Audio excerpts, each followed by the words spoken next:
जाते जाते जाते कवर्धा वासियों के लिए क्या कहना चाहेंगे, क्योंकि 4 साल जो कवर्धा वासियों को आपको प्यार मिला है, क्या कहना चाहेंगे? तो कवर्धा को मैंने नौकरी के स्वरूप में नहीं नौकरी किया, यह सर मानते हुए कि पूरा कवर्धा मेरा एक परिवार है और दिल से लगाव हमेशा कबीर धाम के साथ रहेगा। और साथ ही साथ बाबा भोरम देव भाई हैं, तो उनसे तो हमेशा आजीवन लगाव और संबंध बना रहेगा। तो आना जाना हमेशा रहेगा। पुनः आप छत्तीसगढ़ में 15 आईपीएस अधिकारियों के तबादला जो हुआ, उसके बाद से कबीरधाम जिले के जो रिकॉर्ड दर्ज कर चुके हैं पूरे प्रदेश भर में, सबसे ज़्यादा साल तक एक ही जगह पर दो दो बार, हालांकि कबीरधाम जिले में इनका एसपी सर का आगमन हुआ, लेकिन 2 साल में 2 बार में 4 साल, 4.25 साल का कार्यकाल एसपी डॉक्टर लालूमेन सर का रहा। सर, सबसे पहले आपको आपका जन्मदिन है, बहुत बहुत बधाई हो। साथ ही आपको बलरामपुर नवीन पदस्थापना हुआ है, इसके लिए भी आपको बहुत बहुत धन्यवाद आपको, दोनों के लिए, जन्मदिन की बधाई के लिए, फिर नए पदस्थापना के लिए भी। सर, किस तरह आपको नया पदस्थापना मिला है? आप 4 साल, 4.25 साल कवर्धा में रहे। जब शुरुआती दौर में आए तो कवर्धा किस तरह से था, और कवर्धा का जो यहाँ की पुलिसिंग जो थी किस तरह से थी, और अभी का कैसा चल रहा है? मेरी 2 पदस्थापना यहाँ हुई। पहले जो पदस्थापना थी उस पर 17 जुलाई 2017 को हुई थी, और जो दूसरी पदस्थापना हुई थी 5 दिसंबर 2021 को हुई थी। 17 में जो पदस्थापना हुई थी उस समय पर ज़िले में नक्सल संवेदनशीलता के दृष्टिगत देखते हैं तो बहुत ज़्यादा था। उस समय ज़िले में विस्तार प्लाटून 2 और विस्तार प्लाटून 3 के रूप में नक्सल संगठन काम कर रहा था, और उनका जो मूवमेंट था बहुत ज़्यादा था। तो उस समय जो हम लोगों की पूरी प्राथमिकता जो थी वो नक्सल समस्या से निपटने की प्राथमिकता थी। तो उस समय पर जब पदस्थापना हुई तो सबसे बहुत बड़ा चैलेंज ये था कि ज़िले में नक्सल गतिविधियों को लेकर के या फिर एंटी नक्सल अभियान को लेकर के कोई दक्ष ऐसा फोर्स नहीं था, कोई भी ऐसा बल नहीं था कि जो जिसको कभी इसका नक्सल मुठभेड़ का अनुभव हो। फोर्स की काफ़ी ज़्यादा कमी थी, खास करके जिधर नक्सली मूवमेंट था। तो चौतरफा काम की ज़रूरत थी, जिस पर कि उन इलाके में फोर्स की उपलब्धता, विशेष करके कैंप की स्थापना किया जाना जिन इलाके में नक्सल मूवमेंट था। हमारे जो फोर्स थे उसको नक्सल गतिविधियों के विरुद्ध में लड़ने के लिए उनको तैयार करना, ट्रेनिंग दिया जाना, और साथ ही साथ उनके मनोबल को बढ़ाया जाना, और नक्सल सूचना कैसे प्राप्त हो इसके लिए तैयार किया जाना, और साथ ही साथ उनको जो करने के लिए इच्छुक थे उनको जो दक्ष जो अधिकारियों के माध्यम से प्रशिक्षण दे करके उनके लिए मोटिवेट करके तैयार किया जाना। तो बड़ा सा एक काम था, उसको लगातार इन फील्ड पर काम किया गया, नए कैंप स्थापित किए गए, नए थाने की स्थापना किया गया, उन इलाके में फोर्स का मूवमेंट बढ़ाया गया। उसमें हमारे जो बल थे उसको लगातार ट्रेनिंग दे करके नक्सल अभियान के लिए तैयार किया गया, और उनके मनोबल को बढ़ाया गया ताकि उन इलाके में काम कर पाएँ। सर, जो 4 साल जो आपका रहा, एमएमसी जोन जो है छत्तीसगढ़ का, ये भी 2017-18 में यहाँ पर जो अस्तित्व में वो आया। देखना यह था कि जब शुरुआती दौर में था तो नक्सलियों की जो संख्या थी बहुत ज़्यादा थी, लेकिन अब बहुत कम मात्रा में ही नक्सली यहाँ पर एमएमसी जोन में बच पाए हैं। ग्राम खेल समिति आपके द्वारा जो बनाया गया है, इसका बहुत ज़्यादा असर देखने को मिल रहा है, क्योंकि जो ग्रामीण हैं वो नक्सलियों के बहकावे में नहीं आ रहे हैं। किस तरह से, और जो आने वाले दिनों में जो आपके कार्यकाल के बाद जो एसपी अभिषेक पल्लव सर का यहाँ जो चार्ज उन्होंने लिया, उसके बाद से कितना चैलेंजिंग रहेगा एसपी सर के लिए? उस समय जब 16-17 में विस्तार प्लाटून 2 और 3 का काम इस पर के रूप में यहाँ नक्सली मूवमेंट थी, बाद में इनको 2019 में इस पूरे इलाका को एमएमसी जोन के रूप में उनके लिए द्वारा डेवलप किया गया, जिसमें केबी डिवीज़न और इस पर एक स्थापना की गई, और केबी डिवीज़न के अंदर में 3 एरिया कमेटी का गठन करके उसको अपने संगठनात्मक जो ढांचा है उसको बढ़ाया गया। पर पुलिस के द्वारा लगातार कई आयाम में काम करते हुए लगातार मुठभेड़ लिए गए, और उसी का परिणाम है कि यहाँ 3 लोगों को मार गिराया गया, 2-3 बहुत अच्छे मुठभेड़ हुए जिस पर उनको डेड बॉडी बरामद नहीं हुआ, पर काफ़ी नुकसान हुआ। साथ ही साथ इंटर स्टेट कोऑर्डिनेशन बहुत अच्छी थी, तो मंडला के द्वारा भी मुठभेड़ में 3 नक्सलियों को मारे गए। बालाघाट के द्वारा लगातार अभी जो मुठभेड़ें हुई, तो इस प्रकार से इस समय अवधि में 10 नक्सलियों को मार गिराया गया। साथ ही साथ हम लोगों के द्वारा एक दूसरा अप्रोच किया गया कि जो नक्सल संगठन से जुड़े हुए जो लीडर्स थे उनको हमारे साथ में मिलकर के उसको सरेंडर करने के लिए प्रेरित करना और हमारे साथ मिलकर के नक्सल विरोधी अभियान में भाग लेने के लिए प्रेरित करना। तो इस प्रकार के 10 नक्सलियों जो है हम लोग साथ में सरेंडर किया जा चुका है उनके द्वारा, जिसमें से कुछ हमारे साथ में और वो हम लोग साथ में काम कर रहे हैं।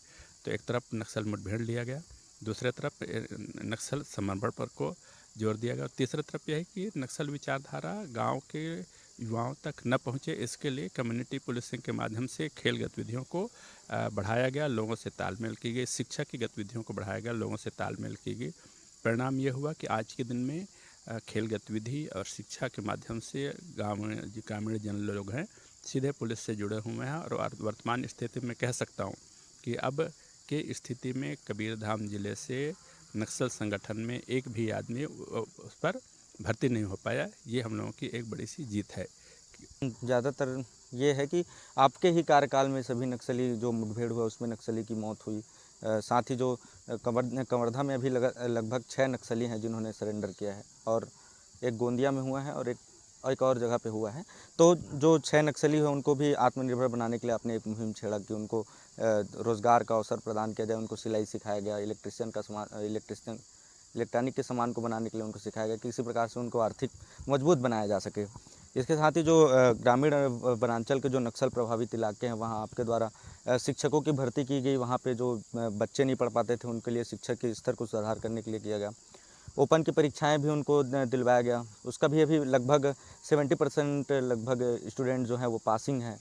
कैसा लग रहा है, कैसा महसूस कर रहे हैं कि इतना अच्छा काम कबीरधाम जिले में आपके कार्यकाल में हुआ? इसमें जैसा आप सही सोच रहे हैं कि हमारा उद्देश्य ये था कि ग्रामीण इलाके में किसी भी प्रकार के जो यूथ हैं आपराधिक गतिविधियों की ओर या आपराधिक लोगों के संपर्क में ना आए, विशेष तौर पर नक्सल गतिविधियों की ओर संपर्क में ना आए, उनकी विचारधारा से संपर्क में ना आए। इनको देखते हुए सबसे पहले तो लोग जो थे शिक्षा के माध्यम से जोड़ा गया। इस साल इसका नतीजा ये हुआ कि हम लोग इसको 18 से शुरू किए थे, जिसमें एक साल में 15-20 बच्चे युवा 10th या 12th के एग्ज़ाम दिया करते हैं, उसको बढ़ाते हुए इस साल हम लोगों ने 250 से ज़्यादा बच्चों को अपना ओपन एग्ज़ाम दिलाया गया था 10वीं और 12वीं के, जिसमें से 141 लोगों ने पास किया और 80 लोग उसमें सप्लीमेंट्री आए हुए हैं, कुछ लोग अनुपस्थित रहे हैं। तो वो जैसे ही 10वीं या 12वीं पास कर लेता है, खास करके जब पुलिस उसको में प्रयास करती है, पुलिस के द्वारा उनको प्रेरित किया जाता है, तो उनका उत्साह पुलिस के प्रति देखने को मिलता है और हमेशा वो पुलिस के साथ रह कर के उनकी विचारधारा से प्रेरित होकर के पुलिस के साथ रह कर के काम करते हैं। तो ग्रामीण इलाके में शिक्षा एक बड़ा सा माध्यम बनता है पुलिस को लोगों से जुड़ने के लिए। यही कारण है कि हम लोगों के द्वारा प्राइमरी स्कूल के बच्चों को भी पढ़ाया जाता है जहाँ स्कूल नहीं है। इस साल 35 से ज़्यादा बच्चों ने 5वीं पास किया, उनको हम लोग अलग अलग छात्रावास में भी भर्ती कराने का प्रयास कर रहे हैं। जो युवा परीक्षा किसी रूप में ड्रॉपर्स हैं उनको 10वीं और 12वीं की परीक्षाएं दिला रहे हैं। जो युवा किसी रूप में 12वीं पास कर चुके हैं, बेरोजगार हैं, उनको हम लोग फोर्स एकेडमी के माध्यम से विभिन्न जो फोर्सेस यूनिफॉर्म फोर्स के जो तैयारियां हैं उसके लिए प्रेरित करते हैं, उसके लिए तैयारी करते हैं। 2018 में इसका गठन हुआ था और आज के दिन में 550 से ज़्यादा लोग अपने यूनिफॉर्म फोर्स में सम्मिलित हो चुके हैं, सेलेक्ट होकर के, और अभी भी जो परीक्षाएं हो रहे हैं उसमें काफ़ी अच्छा उनका प्रदर्शन चल रहा है। आने वाले दिनों में कई सौ लोग अभी और यूनिफॉर्म फोर्स में लोग शामिल होंगे। तो इस प्रकार से यूथ को हम लोग प्रयास करते हैं कि शिक्षा के माध्यम से, खेल के माध्यम से और उसको रोजगार के अवसर प्रदान किए जाने के प्रशिक्षण के माध्यम से जोड़ के रखें, तो इसके कारण से एक माहौल अच्छा सा बनता है। दूसरा ये है कि जो नक्सली संगठन में रह कर के नक्सल संगठन में काम कर रहे हैं उनके लिए हम लोग लगातार प्रयास करते हैं, उन तक विभिन्न माध्यमों से हम लोग संदेश भेजने का प्रयास करते हैं और इसी का परिणाम है कि उससे प्रेरित होकर के बहुत सारे कमांडर्स, दोनों भरमदेव एरिया कमेटी का कमांडर, बोरला एरिया कमेटी का कमांडर सपत्नीक हमारे साथ समक्ष में समर्पण किया और आज के दिन में बहुत खुशहाल ज़िंदगी जी रहे हैं। उनके भी जीवन यापन को ऊँचा बढ़ाए रखने के लिए उनकी शिक्षा को हम लोग ध्यान देते हैं। उसमें से भी अभी 2 थे 10वीं का ओपन परीक्षा दिए, एक विषय में सप्लीमेंट्री आया, मुझे लगता है कि सप्लीमेंट्री करके वो पास हो जाएंगे। 2 और इसके पहले दिलवाए थे उनको भी सप्लीमेंट्री आया, वो भी पास हो जाएंगे अभी जिस हिसाब से उनकी पढ़ाई अच्छी चल रही है। तो उनको शिक्षित करने का भी एक प्रयास किया जा रहा है, उनको रोज़गार दिए जाने का भी प्रयास किया जा रहा है, उनको आवास एवं अन्य सुविधाएं भी उपलब्ध कराई गई है। शासन की नीतियों के तहत में उनको जो आर्थिक मदद की जा सकती है, उनको जीवन यापन के उत्थान के लिए प्रयास किए सकते हैं, वो सब कर रही है पुलिस। और आज के दिन में वो समर्पण करके बहुत खुश हैं, पूरे परिवार के साथ में खुश हैं। एक के तो उसके बच्चे भी हो गए, वो सो और ज़्यादा खुशहाल है, दूसरे के भी कुछ अच्छा चल रहा है। तो मेरा कहना ये है कि जो सरेंडर नक्सली हैं, आज के दिन में सरेंडर करने के बाद उनके जीवन यापन में बहुत सुधार हुआ है। तो इसी माध्यम से अपील भी हम लोग करते हैं कि जो नक्सल संगठन में काम कर रहे हैं उन लोगों को कि वो छत्तीसगढ़ शासन की नक्सल पुनर्वास नीति के तहत में आएँ और सरेंडर करें और वो उसका लाभ उठाएं। सर, कबीरधाम जिले में आप एक युवाओं के लिए नौकरी की एक आस है। डॉक्टर लालवेंद्र सिंह नाम जो है बड़ा है, और कबीरधाम जिले के जो युवा हैं आप पर निर्भर करते हैं, क्योंकि आप फोर्स एकेडमी यहाँ पर चला रहे हैं, निःशुल्क छात्रों को यहाँ पर कोचिंग क्लासेस चला रहे हैं, साथ ही आपने चाइल्ड विंग की भी यहाँ पर वो बच्चों के लिए खोल के रखा है। क्या लगता है आगे आपके यहाँ से जाने के बाद ये सभी चीज़ें, जो ग्राम खेल समिति है, फोर्स एकेडमी है, चाइल्ड विंग का है, 2 बार आप वर्ल्ड रिकॉर्ड यहाँ पर बना चुके हैं, क्या लगता है आगे अनवरत यह जारी रहेगा? बिल्कुल, मुझे जहाँ तक कवर्धा ज़िले की पुलिसिंग की बात करें तो छोटा सा भाग है कवर्धा शहर, उसको छोड़ दें तो अन्य जो है ग्रामीण पुलिसिंग ज़्यादा होती है यहाँ। जहाँ शहरी पुलिसिंग कम और ग्रामीण पुलिसिंग ज़्यादा हो, तो मेरा मानना है कि लोगों से आप जितना जुड़ाव रखेंगे उतना आप धरातल की जो पुलिसिंग है उसको समझ पाएंगे और लोगों की मदद कर पाएंगे और लोग आपसे जुड़ कर के रह पाएंगे। इसी का कारण है कि यहाँ फोर्स एकेडमी के रूप में एक संगठन काम कर रहा है, एक संस्था काम कर रहा है। संस्था में पुलिस के द्वारा पूर्ण रूप से संचालित संस्था है और यूनिफॉर्म फोर्स के लिए हम लोग तैयार करते हैं। जो वर्तमान में जो एसपी साहब ज्वाइन किए हैं उनको इसके बारे में अवगत करा दिया गया है।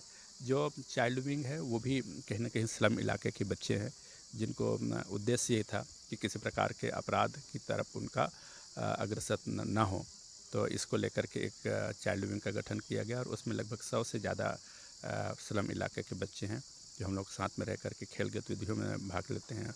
उनके पढ़ाई का भी हम लोग ध्यान रखते हैं। तो आज के दिन में वो शारीरिक मानसिक दोनों विकास कर रहे हैं और बहुत अच्छे से विकास कर रहे हैं। और ये सभी गतिविधियाँ जितने भी संचालित हो रही है वो पुलिस और पब्लिक के बीच के आपस में संबंध को बहुत अच्छे करने वाले हैं और कम्युनिटी पुलिसिंग का एक भाग है। आने वाला हर अफसर चाहेगा कि इसको आगे बढ़ाया जाए। तो मुझे पूरा विश्वास है कि दोनों ने जितने प्रकार के भी पुलिस द्वारा संचालित गतिविधियां हैं भविष्य में भी अच्छे से संचालित होगी और हमेशा उसको संचालित करने का प्रयास किया जाएगा। जहाँ तक मेरा व्यक्तिगत बात है, तो चूँकि मैं इन बच्चों से काफ़ी मन से जुड़ा हुआ हूँ, तो कहीं भी रहूँगा तो हमेशा उनसे संपर्क में रहूँगा और मेरा सतत प्रयास रहेगा कि इनके लिए जो बेहतर किया जा सकता है करना चाहिए। सर, ये जो कवर्धा ज़िला है भले छोटा सा है, लेकिन सांप्रदायिक दंगल लगातार यहाँ देखने को मिलता है, लेकिन आपके कार्यकाल में सांप्रदायिक दंगा जो है वो ना के समान रहा है। उस पर एक मजबूत पकड़ आप बना के रखें कि किसी प्रकार से कोई दंगा होता है तो तत्काल उस पर एक्शन ले लिया जाता है। कितना चैलेंजिंग रहेगा एसपी अभिषेक पल्लव सर के लिए ये, क्योंकि सांप्रदायिक दंगा यहाँ पे ज़्यादा होता है? नहीं, इसमें जो मेरे दूसरी पदस्थापना थी उस पर मुख्य फोकस यही था कि सांप्रदायिक स्थितियाँ और कानून व्यवस्था को बनाए रखने के लिए इसके लिए महत्वपूर्ण यही होता है कि आपके लोगों से संपर्क कैसे हैं, कितने लोगों से कैसे बात होती है, लोगों को सही तथ्य को आप कितना समय पर अवगत करा पाते हैं, जो घटनाएं होती है उस पर त्वरित जो कार्रवाई कितना अच्छे से कर पाते हैं। तो अगर पुलिस सजग रहेगी इन सब मामलों में, पुलिस के लोगों से संपर्क बहुत अच्छे रहेंगे, तो मुझे लगता है कि सामान्य हमेशा शांतिपूर्वक बनी रहेगी और इसके लिए लगातार पुलिस को प्रयास करते रहना चाहिए। बहुत बहुत धन्यवाद सर, आपने जो कीमती समय आज अपने जन्मदिन के अवसर पर भी हमको दिया, उसके लिए बहुत बहुत धन्यवाद। साथ ही आपको फिर पुनः बलरामपुर पदस्थापना के लिए बहुत बहुत बधाई। बस आप लोगों को बहुत बहुत धन्यवाद। आप सभी का सहयोग मुझे बहुत मिला है इन सब मामलों में, मीडिया का बहुत सहयोग मिला, लोगों के सहयोग के साथ ही साथ। तो आप सभी का आपको धन्यवाद ज्ञापित करता हूँ कि आपने समय निकाल कर के यहाँ तक आप आए और आपसे हम लोग रूबरू हो पाए। जाते जाते कवर्धा वासियों के लिए क्या कहना चाहेंगे, क्योंकि 4 साल जो कवर्धा वासियों को आपको प्यार मिला है, क्या कहना चाहेंगे? बस यही है कि कवर्धा में मैं 4.25 साल तक रहा हूँ, तो कवर्धा को मैंने नौकरी के स्वरूप में नहीं नौकरी किया। यह सर मानते हुए कि पूरा कवर्धा मेरा एक परिवार है और एक परिवार में रहते हुए कैसे पारिवारिक परिस्थितियों को अच्छा किया जा सकता है।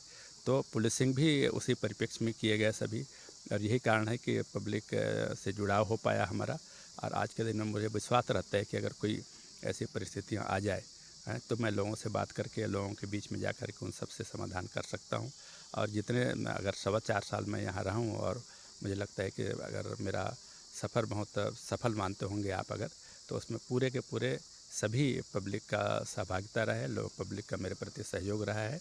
तो पुनः पूरे जनता को, पूरे मीडिया को, मेरे से साथ जो प्रत्यक्ष अप्रत्यक्ष जुड़े हुए थे सभी को मैं दिल से आभार व्यक्त करता हूँ कि आपने मुझे पारिवारिक सदस्य मानते हुए मेरे सभी पुलिसिंग के कार्यों में आपका बढ़ चढ़ के हिस्सेदारी रही, और आप मेरे को इस सफलता प्रदान करने में आपने मदद की। पुनः आप सभी को दिल से आभार मानता हूँ। बहुत बहुत धन्यवाद, बहुत बहुत आभार। और जहाँ तक छत्तीसगढ़ प्रदेश का सवाल है, कभी कभी फिर मिलेंगे तो दिल से लगाव हमेशा कबीर धाम के साथ रहेगा। और साथ ही साथ बाबा भोरम देव भाई हैं, तो उनसे तो हमेशा आजीवन लगाव और संबंध बना रहेगा। तो आना जाना हमेशा रहेगा। पुनः आप सभी को बहुत बहुत बधाई और धन्यवाद। जी सर, आप हम भी चाहेंगे कि आप एक उच्च पद में रहकर फिर एक बार कवर्धा में आए और आपका आगमन ज़रूर हो, कवर्धा के एक बार और संभालें आप। निश्चित रूप से एसपी डॉक्टर लालवेंद्र सर का जो कवर्धा में कार्यकाल रहा बहुत शानदार रहा। ऐसे ही अगर मौका मिले तो बलरामपुर जाकर भी सर से मुलाकात करेंगे और चर्चा करेंगे कि वहाँ की क्या स्थितियाँ हैं, वहाँ की पुलिसिंग क्या है। हमारे वीडियो को लाइक करें, साथ ही हमारे चैनल को सब्सक्राइब जरूर करें। धन्यवाद।